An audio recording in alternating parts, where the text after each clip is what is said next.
nuestro servicio de estudio bíblico regular, sino que vamos a tener un tiempo de alabanza al Señor, vamos a tener un tiempo para abrir chocolate, tomar chocolate caliente. No es este miércoles, el después. El próximo. Sí, después del 26. ¿Verdad que sí?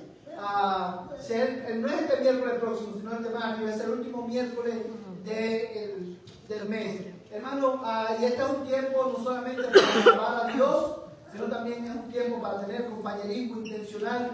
Y lo otro, hermano, que quiero recordarles es que los domingos en la tarde no estamos teniendo servicio, pero sin embargo, hermano, el domingo en la tarde sigue siendo ¿qué cosa? El día del del Señor. Y queremos dar algunas ideas prácticas de cómo usted puede usar el domingo en la tarde para glorificar a Dios, guardar el día del Señor y beneficiar tu alma y el alma de otras personas.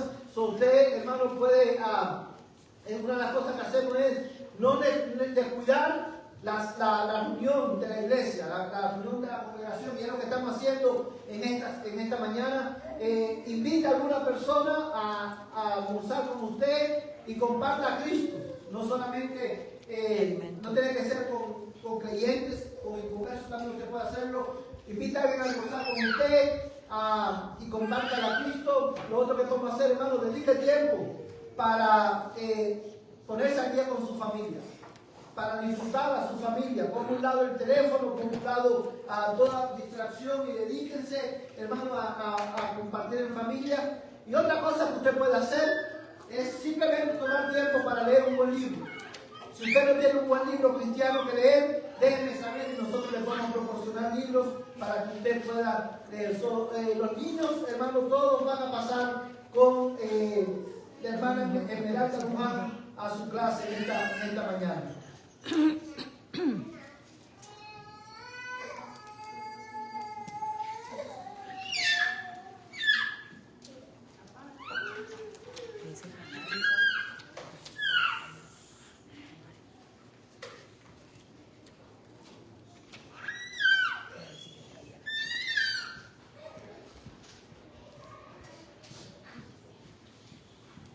Hermanos, quiero invitarles a buscar en su Biblia en esta mañana, a mantener sus Biblias abiertas ahí en Colosenses capítulo 1, versos 24 al 25.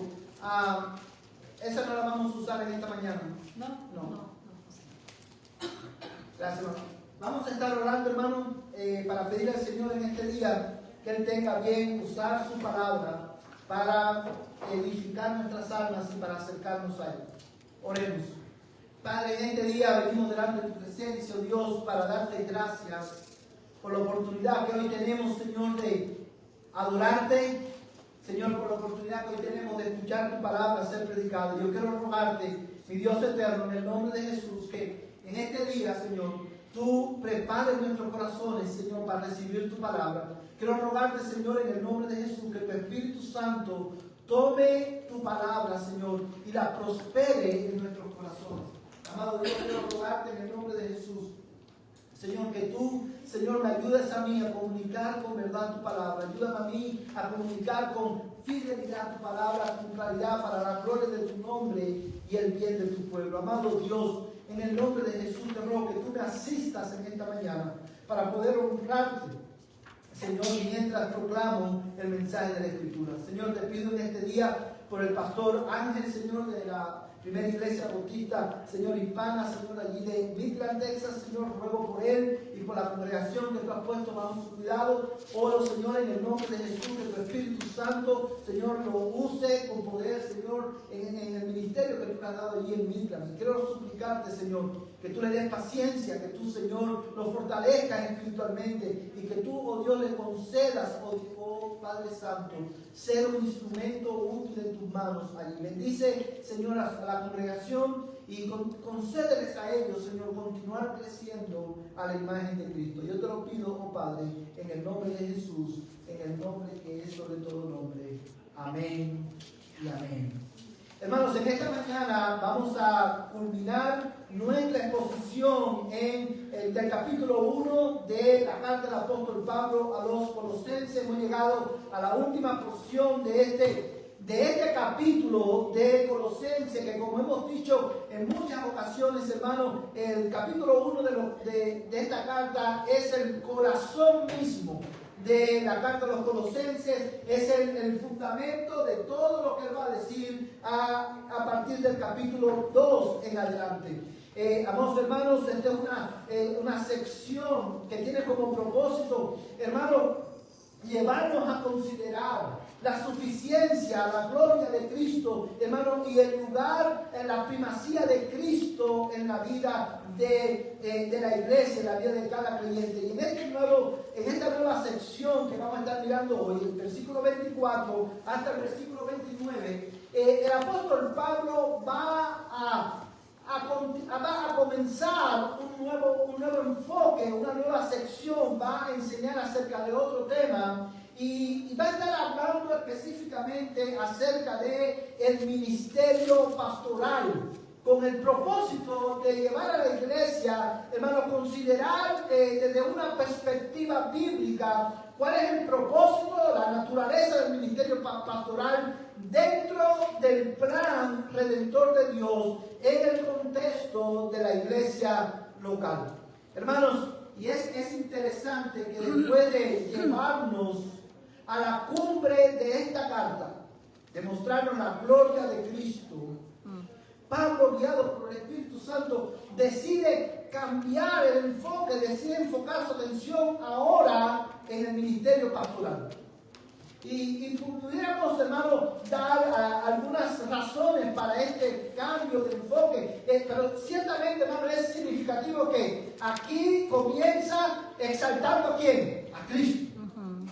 Presentando la suficiencia de Cristo en el cosmos, la creación, la suficiencia de Cristo en la iglesia, la suficiencia de Cristo en el plan de redención. Y de momento, hermano, su enfoque viene a algo, hermano, que pareciera que no tiene nada que ver con el contexto, pero está, hermano, estrechamente relacionado con la suficiencia de Cristo, y es precisamente el ministerio pastoral. Y yo quiero decir, hermano, quizás una de las razones por las cuales el apóstol Pablo va desde la suficiencia de Cristo a explicar la naturaleza y el propósito del ministerio pastoral era para proveer a esta iglesia de creyentes nuevos el fundamento para ellos no solamente discernir e identificar las falsas doctrinas, pero también para que pudieran identificar los falsos maestros de entre los buenos maestros. Recuerda que una de las razones, como vamos a ver en el capítulo 2, una de las razones por las cuales Pablo escribe esta carta es para contrarrestar algunas falsas doctrinas, falsos maestros que estaban amenazando la vida espiritual de esta iglesia. Y Pablo quería mostrarle no solamente cómo luce el verdadero Cristo, sino también que él quiere mostrarle ahora cómo luce un pastor fiel, un pastor verdadero. Y este mensaje, amados hermanos, este tema no es solamente para pastores, sino que estos son versículos pertinentes también para la iglesia. Porque en orden, hermano, para que la iglesia pueda tener pastores, hermano, bíblicos, pastores centrados en Cristo, debemos de, hermano, para que la iglesia pueda tener pastores bíblicos y centrados en Cristo, la iglesia tiene que saber cómo luce un pastor bíblico. Pero también este tema es importante para la iglesia, amados hermanos, no solamente por esto, sino también porque al nosotros poder entender la naturaleza de la iglesia y entender la naturaleza del ministerio cristiano en el contexto de la iglesia local, esto le va a permitir a la iglesia amar y a valorar a los pastores que Dios les ha dado a ellos. En este día, hermanos, con la ayuda del Señor, quiero predicar un mensaje titulado Un retrato del ministerio pastoral. Un retrato del ministerio pastoral. Amados hermanos y amigos que están aquí en esta tarde, es mi propósito en este día explicarte a la luz de estos versículos cuál es la esencia misma del ministerio pastoral. ¿Cuál es su propósito? ¿Cuál es la razón por la cual Dios, hermano, ha dado pastor a la iglesia? Y usted, aunque es un tema que tiene que ver directamente con el ministerio ministerio pastoral. Usted, hermano, para usted es importante escuchar este tema. ¿Usted sabe por qué? Porque como decía mi pastor en Houston, cada creyente necesita un pastor. Cada creyente necesita un pastor, la iglesia necesita pastores, pero necesitan pastores que sean llamados por Dios, fieles a Dios, que exalten la centralidad de Cristo en medio del pueblo de Dios. Y lo primero que quiero ver con ustedes en esta mañana, hermanos, es precisamente la paradoja del ministerio pastoral. La paradoja del ministerio pastoral. Y el versículo 24 comienza presentándonos una de las paradojas más profundas del ministerio pastoral. El ministerio pastoral, hermano, es una labor preñada de aflicciones, es una labor preñada de dificultades, pero al mismo tiempo, y aquí la paradoja, al mismo tiempo produce un gozo continuo en aquellos que participan de este ministerio. Y esto lo vemos, hermano, en el verso 24. Dice, ahora, ¿qué cosa? Me alegro de mis sufrimientos por vosotros, y en mi carne completando lo que falta de las aflicciones de Cristo, hago mi parte por su cuerpo, que es la iglesia. Yo quiero que tú consideres por un momento lo que Pablo está comunicándonos en estos versículos. A diferencia del concepto popular, el ministerio pastoral no se trata de una posición de autoridad en la iglesia simplemente. Aunque es una posición que ejerce autoridad, porque los pastores son los líderes de la iglesia, no es simplemente una posición de autoridad. No es acerca de eso solamente.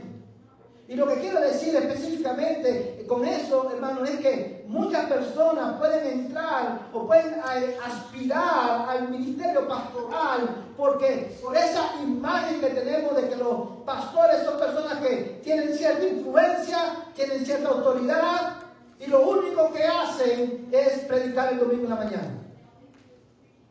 La vida del pastor, el ministerio pastoral no es simplemente, hermano, no es acerca de una posición de popularidad. No entramos al ministerio para ser populares o para ganar un mayor grado de prestigio público. El ministerio pastoral tampoco es una vía para alcanzar comodidad, estabilidad económica y una vida libre de problemas. Cuando usted ve, por ejemplo, las celebridades pastorales, hermano, que vemos, por ejemplo, en el televisor, cualquiera pudiera pensar, ¡qué buena vida! Sin embargo, amados hermanos, el texto que tenemos delante nos enseña completamente lo contrario. El texto que tenemos delante destruye el concepto popular acerca del ministerio pastoral. Y esto se hace evidente, hermano, en el lenguaje que Pablo usa en este versículo. Y cuando nosotros leemos el contexto de este pasaje, leemos los versos que le siguen, nos damos cuenta que una de las razones, amados hermanos, por la cual el ministerio pastoral hermano, produce sufrimiento y está preñado de dificultades, es porque este es un ministerio que cuando tú entras en él, te pone en la línea de fuego. La primera línea de fuego, hermano, en esta batalla, en este conflicto entre el reino de las tinieblas y Cristo. Amados hermanos, y lo vemos en la manera en que Pablo describe su experiencia en el verso 24. Y quiero que recordarte que cuando Pablo escribió esta carta, él no estaba en las mejores de las circunstancias. Él estaba preso en una celda en Roma por causa del Evangelio. Y él le dice, hermano, quiero que mires los términos que él usa ahí. Él emplea términos como sufrimientos, aflicciones, palabras que describen dolores comunes, ¿verdad? Dolores que experimentan los hombres. Pero estas también son palabras que describen en este contexto tribulaciones que acompañan a quienes participan del avance del reino de Dios en la tierra. Estas aflicciones que Pablo estaba experimentando, estas dificultades, no eran dificultades que él estaba experimentando por quien él era a nivel personal. Estas aflicciones venían como consecuencias de haber dedicado su vida a extender el Evangelio de Cristo. Amados hermanos, pero cuando nosotros leemos este versículo, una pregunta se hace necesaria. ¿Cómo es posible que Pablo pueda decir: yo me alegro en las aflicciones, mis sufrimientos que padezco por vosotros? ¿Cómo un hombre puede expresar semejantes palabras? Porque digo esto, hermano, porque estas palabras son contrarias a la lógica humana. Estas palabras, esta expresión, esta declaración resuena en la mente contemporánea, en la mentalidad contemporánea que el hermano hace todo lo posible o quiere hacer todo lo posible por evadir el sufrimiento. ¿Cómo es posible? Y hay una de dos razones. O Pablo dijo esto porque él estaba estaba out of his mind, estaba loco, no sabía lo que estaba diciendo, quizás ya tenía demencia quizás, o había una razón mucho más profunda detrás de esta declaración.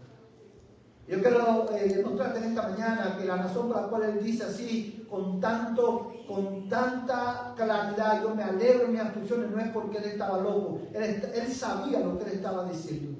Y hay una razón profunda para esta declaración. Y cuando nosotros leemos el pasaje, nos damos cuenta, amados hermanos, que el gozo que Pablo estaba experimentando no era un gozo circunstancial, era un gozo factual. Y cuando hablo de un gozo factual, lo que estoy diciendo que es un gozo que está enraizado o que resulta de hechos tangibles.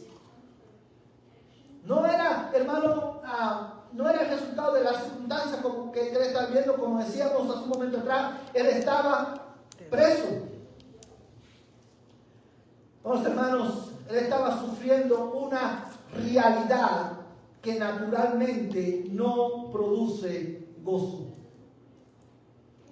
¿Cuál es la razón? Vamos, hermanos, cuando nosotros leemos el pasaje nos damos cuenta que la razón por la cual él estaba gozoso en medio de sus aflicciones por causa de Cristo era, en primer lugar, porque su gozo estaba enraizado en la persona, en la excelencia, en la primacía de Cristo y de la suficiencia de su obra. Y ese es el gozo, ese es el fundamento del gozo de todos los pastores en medio de sus aflicciones. Y usted se preguntará: ¿dónde usted ve esto, pastor? Bueno, si usted se fija en el verso 24, comienza, hermano, con una expresión. Dice: ahora me alegro. Y ese ahora no solamente indica el comienzo de una nueva sección, un nuevo tema en la carta, sino que también en este caso específico establece una conexión directa con lo que él había venido enseñando: la suficiencia de Cristo, su primacía y la suficiencia de su obra. Y quiero demostrarlo, hermano, en el sentido de que si usted lee el versículo 21, vamos a leer el versículo 21 en adelante por cuestión de tiempo no vamos a leer otro más versos, pero solamente el 21 en adelante dice: y aunque vosotros antes estabais alejados y eras de ánimo hostil, ocupados en malas obras, sin embargo, ahora Él os ha reconciliado en su cuerpo de carne mediante su muerte, a fin de presentaros santos, sin mancha e irreprensibles delante de Él, si en verdad permanecéis en la fe, bien cimentados y constantes, sin moveros de la esperanza del Evangelio que habéis oído, que fue proclamado a toda la creación debajo del cielo, y del cual yo, Pablo, fui hecho ministro. Ahora me alegro de mis sufrimientos por vosotros. El gozo que Pablo estaba experimentando, hermano, estaba estrechamente relacionado con la realidad de quién Cristo es y la suficiencia de su obra. Pero su gozo también estaba enraizado por el resultado de haber entendido que él también había sido reconciliado con Dios por medio de Jesucristo. Amados hermanos, en otras palabras, lo que cautivaba el corazón de Pablo, hermanos, que lo hacía gozarse en sus aflicciones, era la gloria extraordinaria del Cristo vivo y resucitado y la suficiencia de su sacrificio por nosotros. Y quizás usted pueda decir en esta mañana, good for you, pastor. Qué bueno, que ese es el gozo de los pastores. Hermano, pero aunque Pablo está hablando aquí del ministerio pastoral, esta es una verdad que aplica a todos los creyentes. Porque aunque no todos los creyentes han sido llamados al ministerio pastoral, lo cierto es que todos los creyentes hemos sido llamados a servir a Cristo y a sufrir por Él. Y lo que te va a mantener, hermano, enfocado en el servicio que Dios te ha encomendado. Fíjate que Él dice en el verso 24, Él dice, hermano, ahora me alegro de mis sufrimientos por vosotros y en mi carne, completando lo que falta de las aflicciones de Cristo. Y termina el verso 24 diciendo, hago mi parte por su cuerpo, que es la iglesia. El apóstol Pablo, como apóstol, tenía su parte. Los pastores hacemos nuestra parte. Pero los miembros de la iglesia también hacen su parte por el cuerpo de Cristo, que es la iglesia. De manera que aunque todos tenemos funciones diferentes en el cuerpo de Cristo, todos tenemos algo en común. Todos hemos sido llamados a hacer nuestra parte por la iglesia. Todos hemos sido llamados a servir a Cristo, a sufrir por Él. Y eso, hermano, es una verdad que suena muy bien, a la cual usted puede decir en esta mañana de una manera, con un corazón entusiasta, amén. Lo difícil es permanecer sirviendo cuando el servir a Cristo produce dolor, sufrimiento y decepción. Es en ese momento que la verdad de que Cristo es mejor y que Cristo es digno es lo que te va a mantener enfocado, hermano, sirviendo, enfocado en la gloria de este Cristo. Cristo es mejor. Y esto es una verdad, hermano, que nos afecta a todos, a cristianos, a pastores, ¿no? y a los miembros de la iglesia. Ahora, yo quiero hacer una aclaración, hermanos.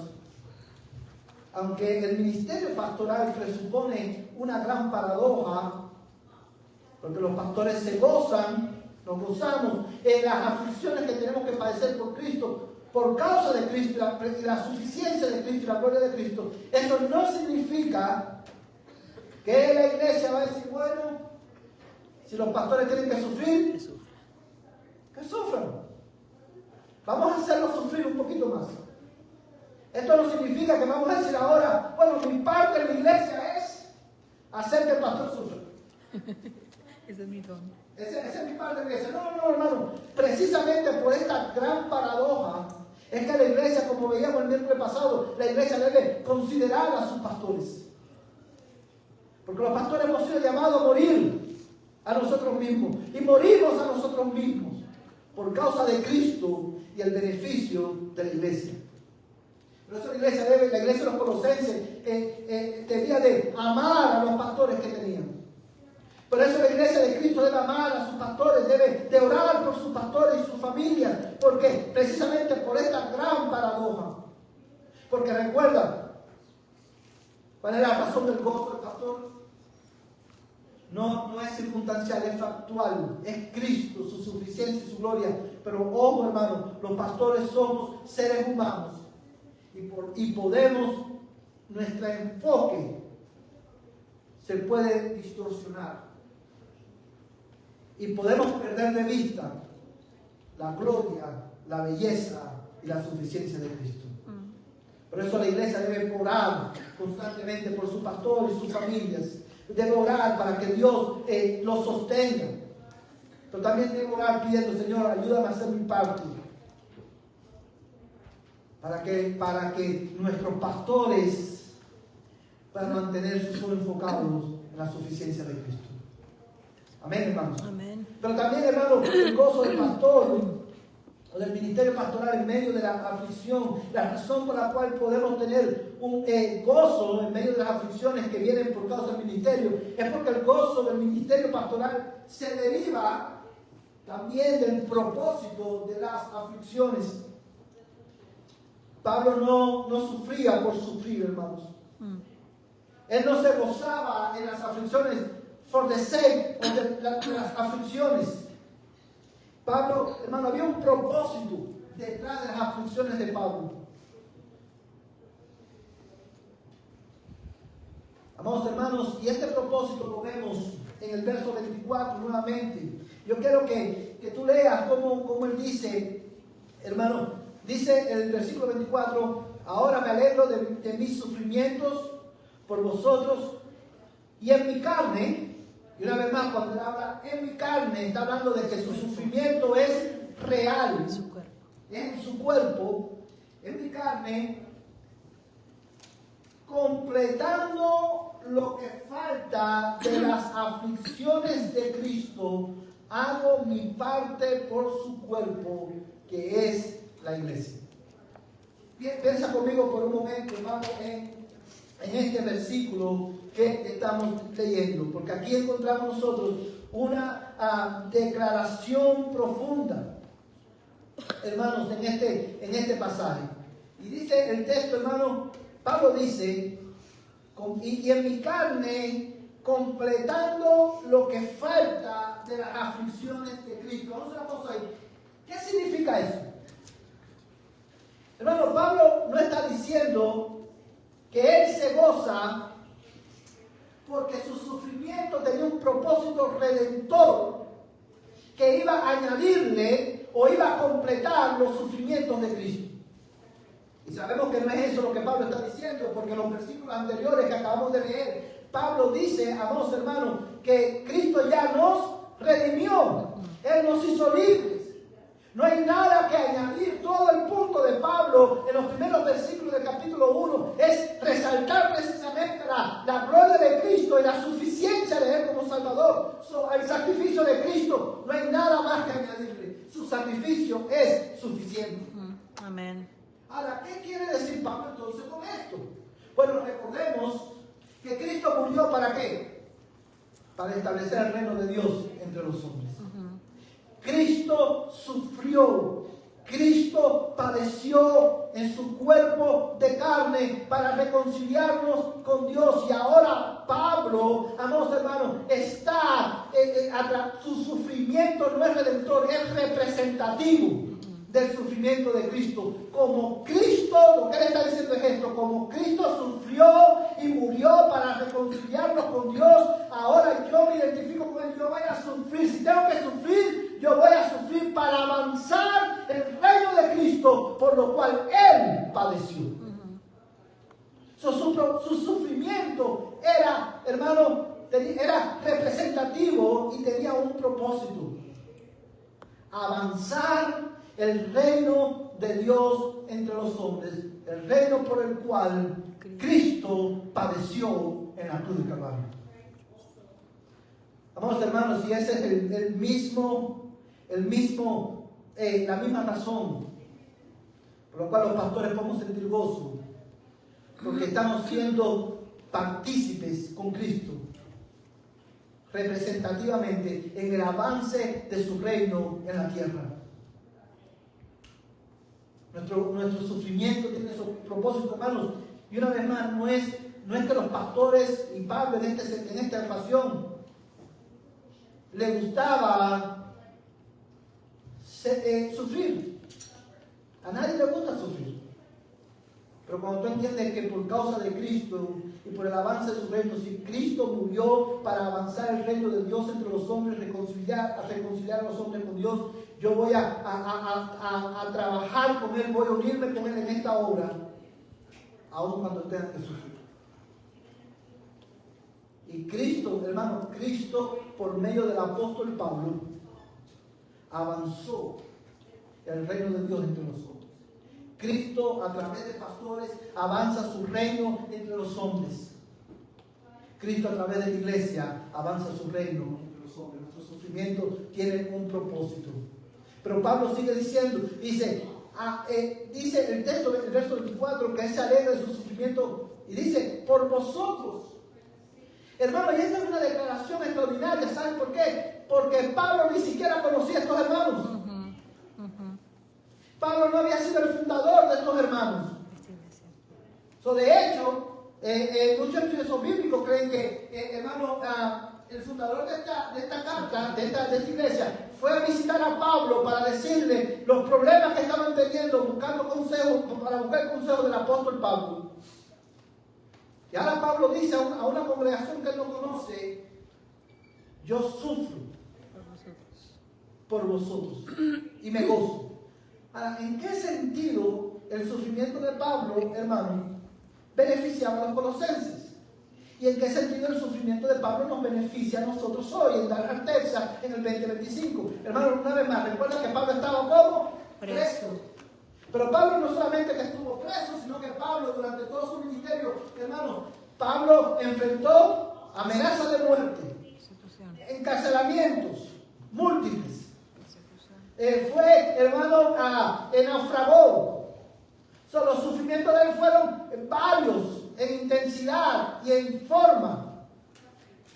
Pero en la medida que él sufría, hermano, hoy la iglesia de hoy se beneficia de los sufrimientos de Pablo en el sentido de que nosotros tenemos en nuestras manos el Nuevo Testamento, casi en la mayor parte del Nuevo Testamento fue escrito por el apóstol Pablo para el beneficio no solamente de los colosenses, sino también de nosotros.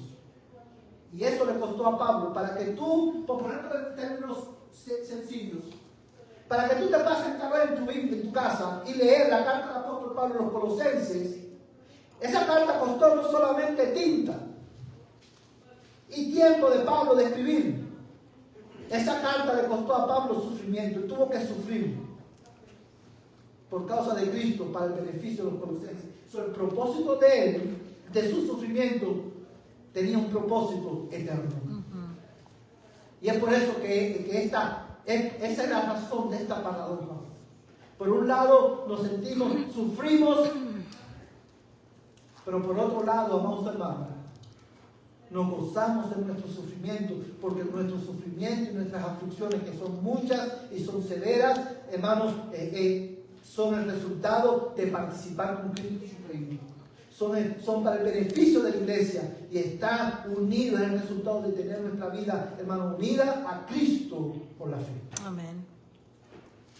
Para los pastores, Cristo es mejor. Amén. Por eso la palabra de Dios dice también, hermanos.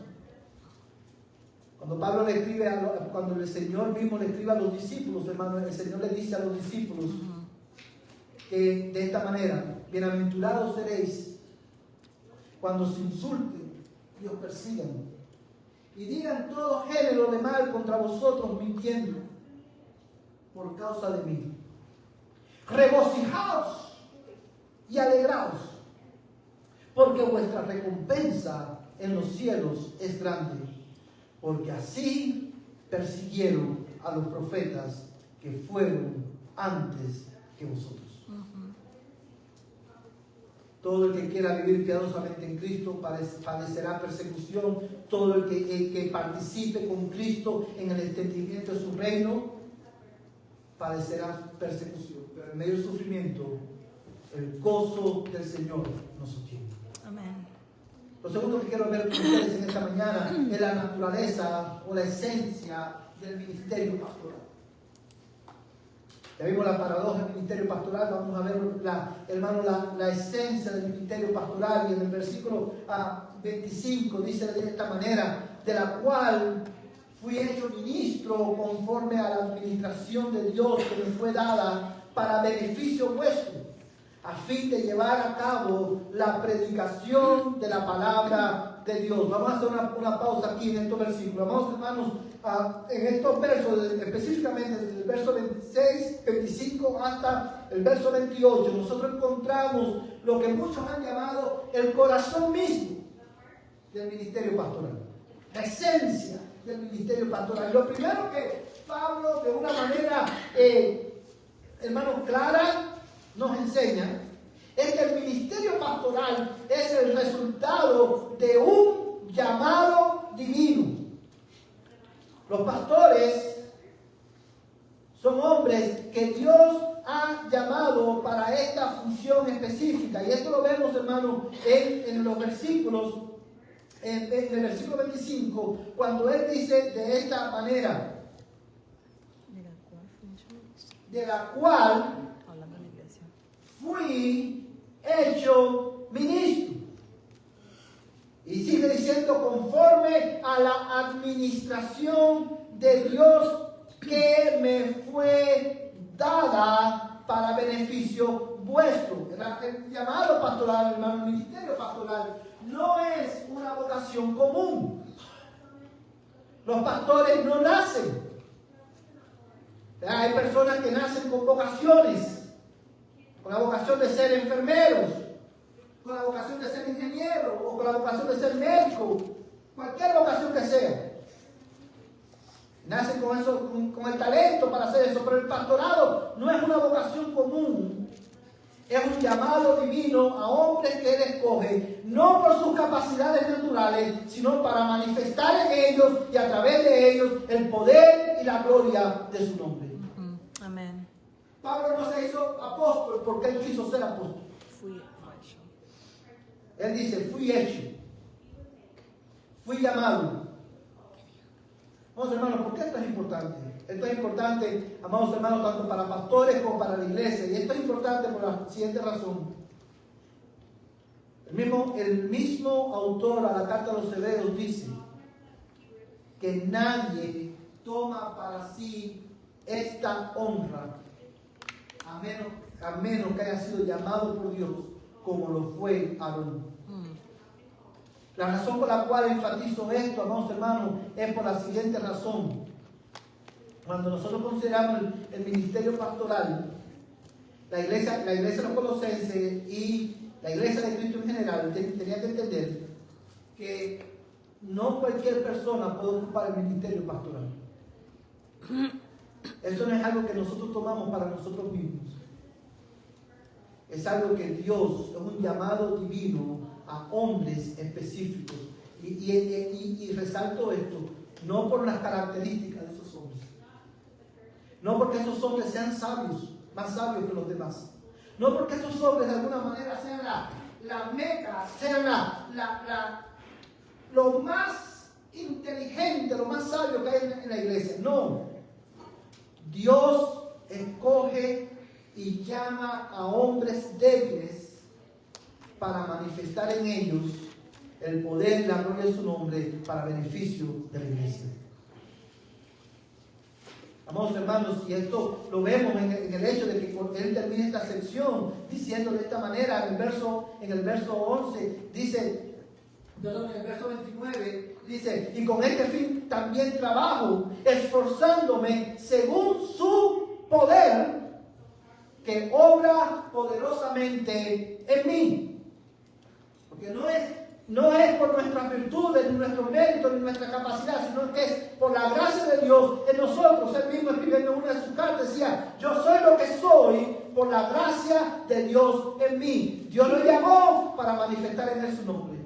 El pastorado es un llamado divino. Y la pregunta que debemos hacer entonces es, ¿cómo la iglesia sabe que una persona es llamado por Dios al ministerio pastoral? Y hermanos, rápidamente te puedo decir, la Biblia nos enseña que hay dos cosas fundamentales. Número uno, a los hombres que Dios llama a este ministerio, Dios pone la pasión en su corazón para servir en este ministerio.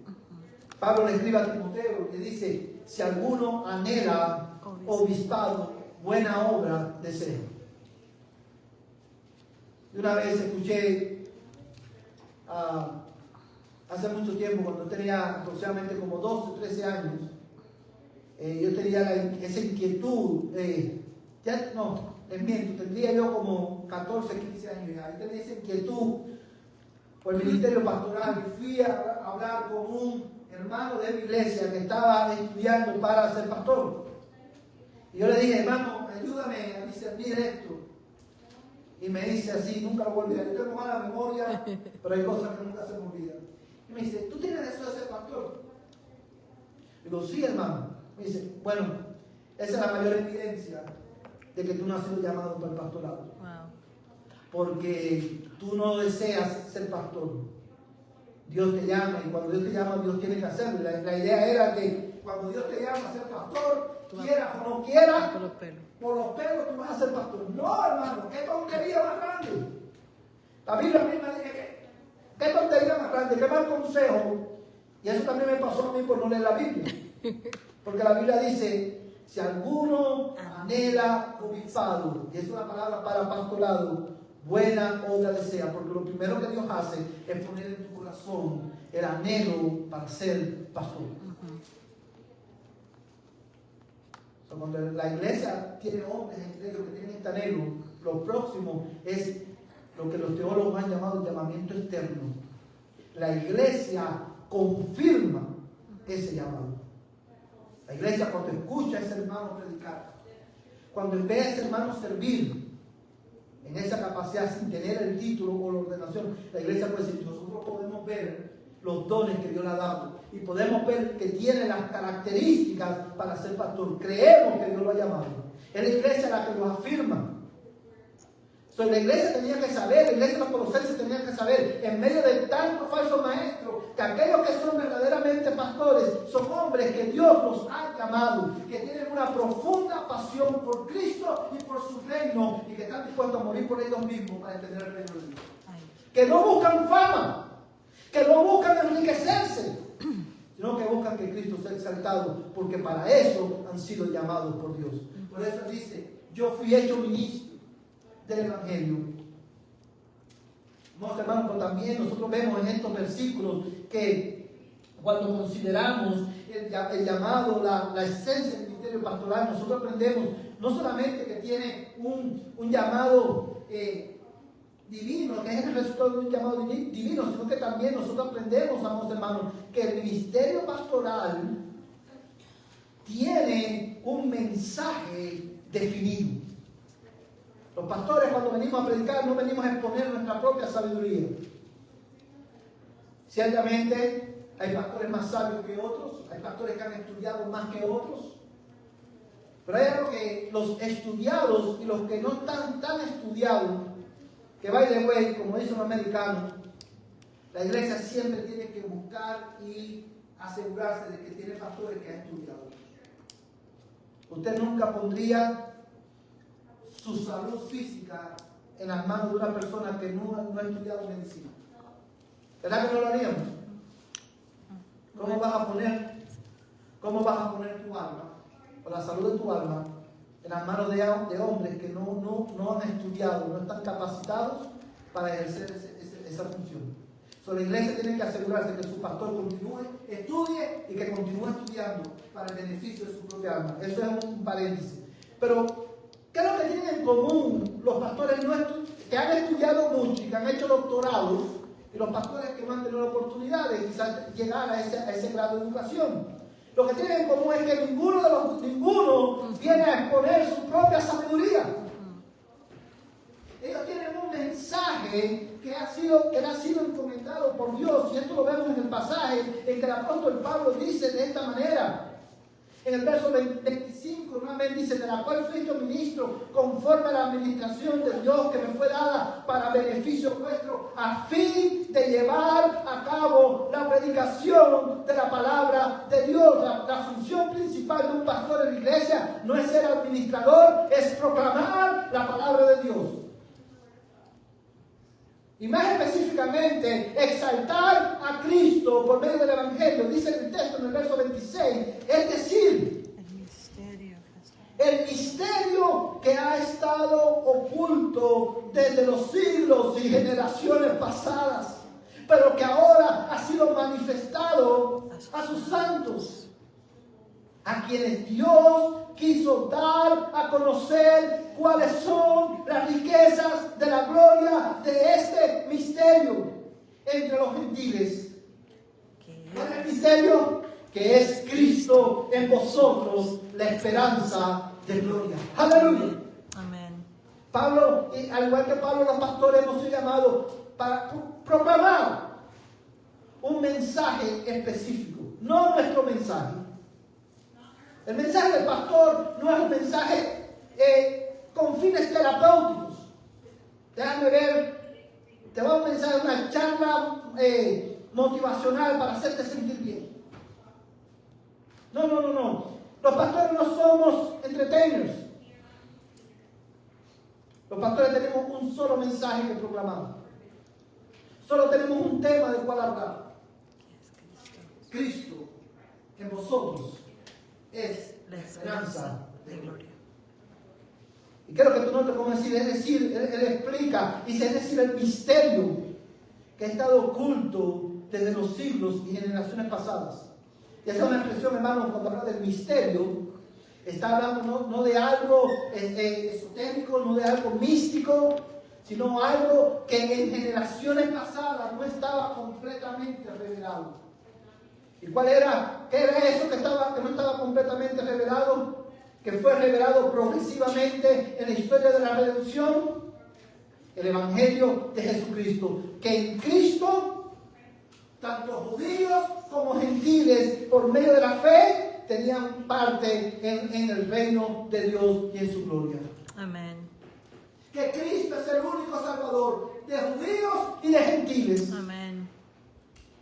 Vos, hermanos, y él describe este misterio de esta manera, me encanta cómo lo dice, que es Cristo en vosotros, la esperanza de gloria.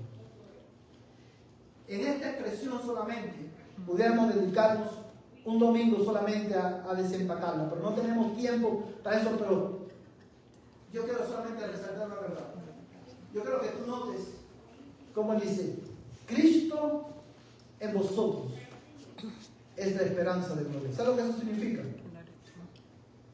Dos cosas básicas. Sin Cristo no hay esperanza de gloria. Sin Cristo tú estás condenado al infierno. Si tú estás sentado en esta mañana, en esta silla, escuchando la palabra de Dios, y tú no estás en Cristo, y Cristo no está en ti, con dolor en mi corazón tengo que decirte, tú vas camino al infierno. Sin Cristo no hay esperanza de gloria. Sin Cristo lo único que tenemos es una horrenda expectación de juicio. Y lo otro, hermano, la otra verdad es que para poder tener esperanza en Cristo, tú tienes que unir tu vida a Cristo por la fe. Es Cristo en vosotros, habitando en ustedes por medio de su Espíritu. Y eso solamente ocurre cuando el pecador se arrepiente de su pecado y cree que Jesucristo es el Hijo de Dios, el único Salvador. Y mi amigo que estás aquí en esta mañana, si tú no eres creyente, si tú estás fuera de Cristo y Cristo no está en ti, yo quiero llamarte hoy al arrepentimiento y a la fe. Pon tu fe en Jesucristo. Amén. Descansa en Él solamente para tu salvación. Arrepiéntete de tus pecados. Confía en Él, cree en Él y serás salvo. Él murió por tu pecado, para hacerte libre del poder del pecado, de la culpa del pecado, para presentarte santo, sin mancha, irreprensible delante de Dios. Une tu vida a Él. Cree en Él y arrepiéntete. Pero también, amados hermanos, ministerio pastoral no solamente que tiene un mensaje definido por Dios. Una vez más, hermano, es por eso que la iglesia de los Colosenses tenía que saber esto. ¿Sabes por qué? Porque en medio de tantos falsos maestros y profetas, ellos necesitaban saber, ellos necesitaban entender cuál era el mensaje que ellos esperaban de sus pastores. La iglesia tiene que asegurarse que sus pastores prediquen a Cristo. Que los pastores abran la Biblia y expongan a Cristo en la Biblia. Si tu pastor no hace eso, si yo no hago eso, tú has perdido tu tiempo y yo he fallado miserablemente en mi función como pastor. Pero también el ministerio pastoral, hermano, tiene un propósito definido también por Dios. Y este es el propósito. Dice el verso 28.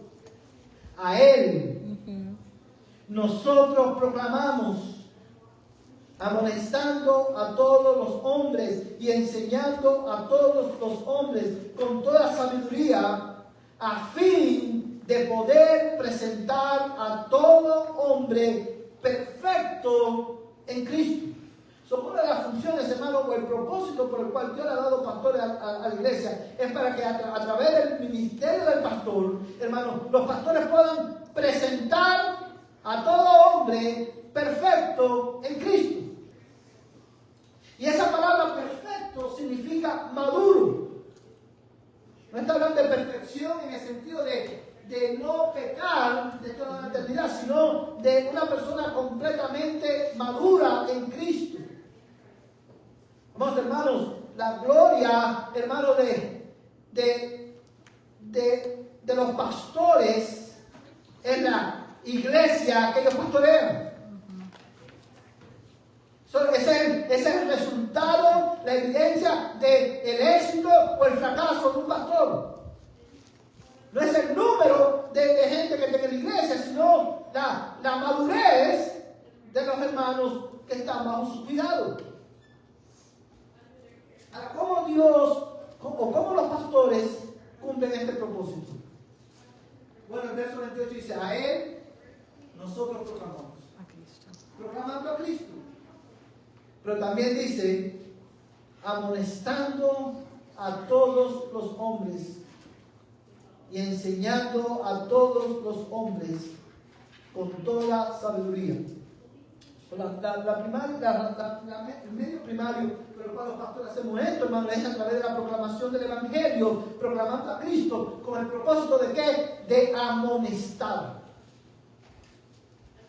Y mira aquí el gran contraste entre la cultura moderna, el evangelicalismo moderno y la Biblia.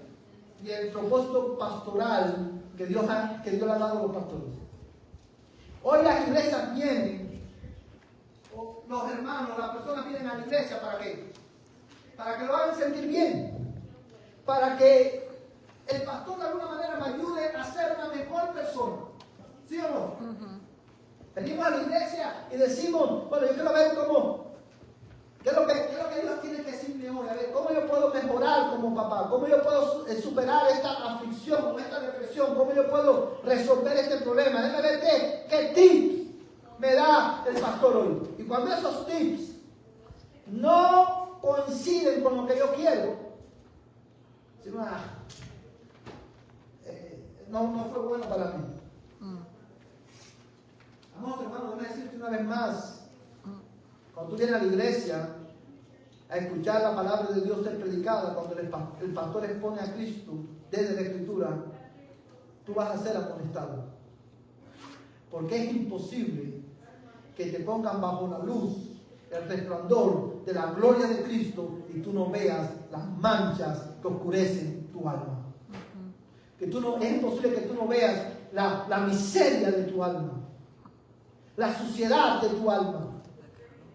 Cuando tú vienes a la iglesia, tú debes venir con el deseo de ser amonestado. Tú debes venir con el deseo de ser corregido.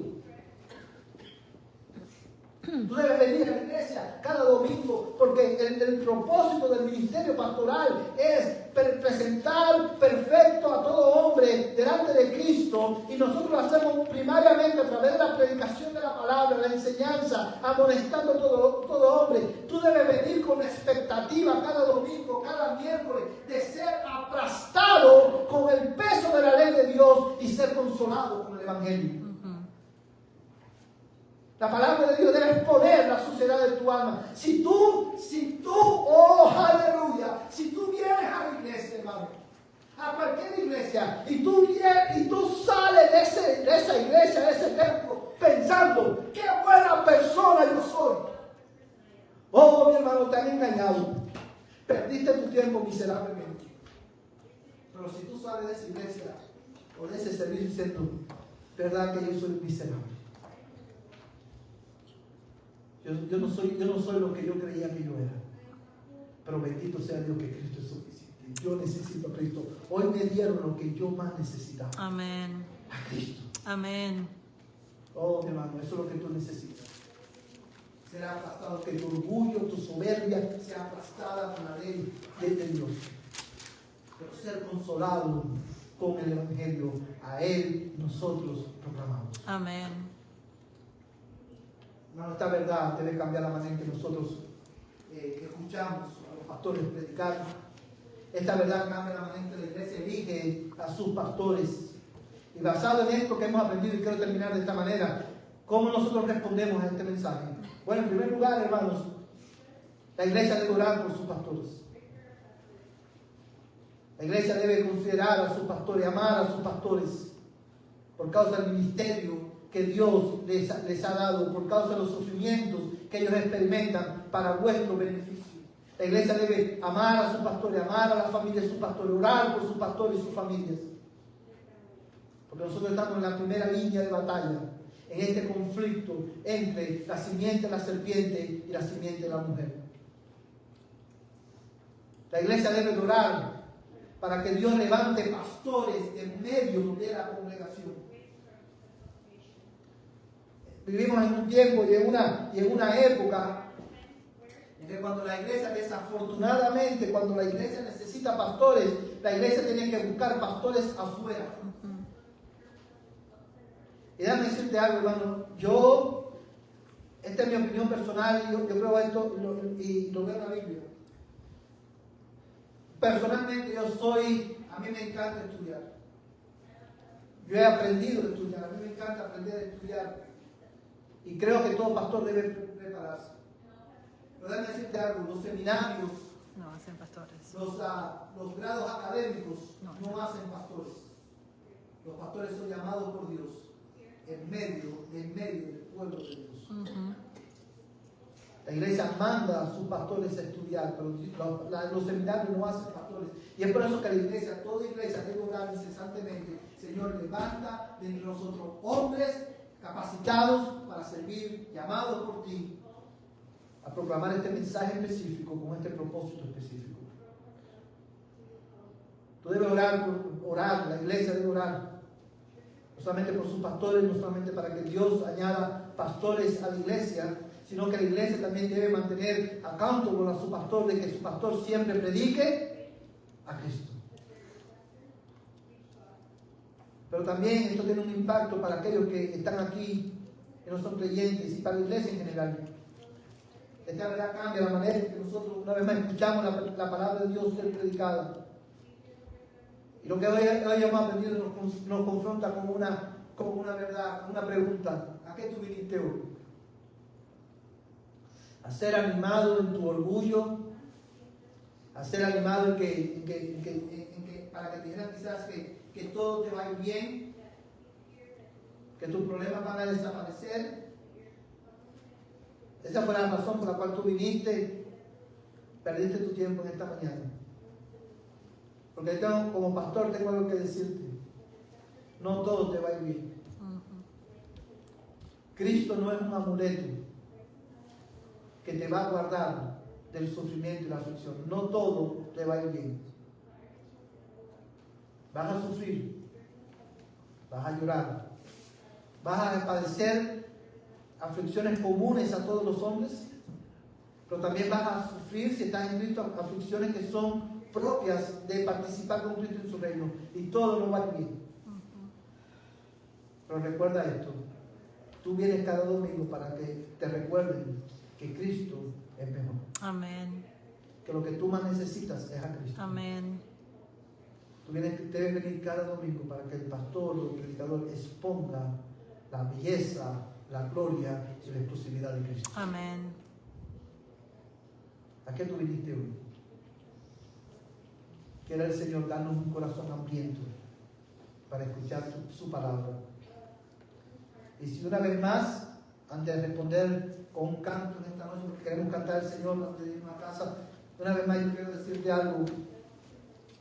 Este pastor que está hoy delante de ti, con sus debilidades insuficientes, quiero llevarte a ver al pastor principal. Amén. Al pastor más excelente. Amén. Ese pastor es Cristo. Amén. Tu alma necesita ser pastoreada por Cristo. El Señor es mi pastor. Nada me faltará. En lugares delicados pastos me hará descansar. Junto a aguas de reposo me pastoreará. Confortará mi alma. Me guiará por sendas de justicia. Por amor de su nombre. Aunque ande en el valle de sombra de muerte, no temeré mal alguno, porque tú estarás conmigo. El Salmo 23 termina diciendo, tu vara y tu callado me infundirán aliento. Ese es el pastor que tú necesitas.